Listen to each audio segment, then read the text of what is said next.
In June 2009, the Estonian Parliament approved a new law regulating the residence permit for employees coming from outside the European Union. The new provision introduces for the first time in the country the salary requirement. That means that a non-European citizen must earn at least the Estonian average salary multiplied with 1.24.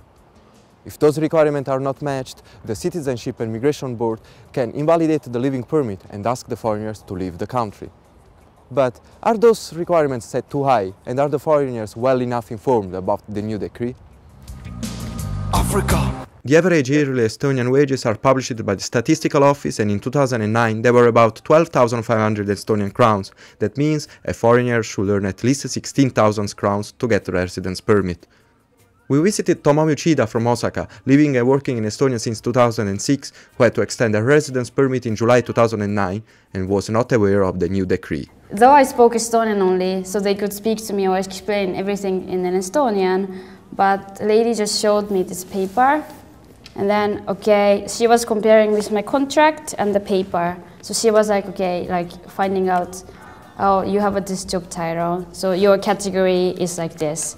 Since I came to Estonia, I have been working as a customer service person. The official title had to be something to do with the customer service. Otherwise, they told me to leave Estonia for 3 months. So the Estonian government can think if I am, like, how to say, worth enough for Estonia to hire, to pay money, instead of them giving another job to an Estonian person. I was trying to be polite, to say, can I get this info somewhere, library, internet, or any book?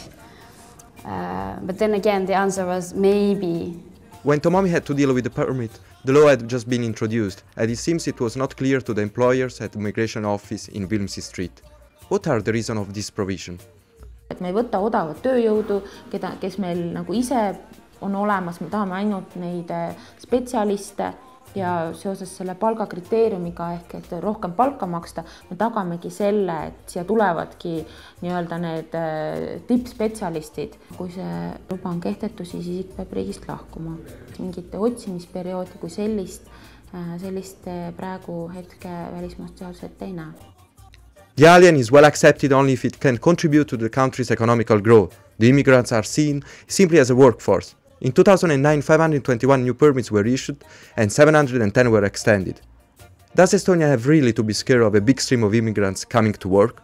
In the way of avoiding cheap labor too, there's no, I wouldn't say a reason for that. You know, there hasn't been a problem before, and there's no problem now. You know, there's no big hordes of people streaming into Estonia to come work here. The law itself came in really quietly, really stealthily. There's no, I didn't even, you know, I'm a translator, I read the news every day, all the papers, I didn't really even see much. Their salaries working in the UK or working in Germany or in France or wherever are still a lot higher, and you know, just because they bring in a new migration law doesn't mean that companies are just going to start pumping up salaries.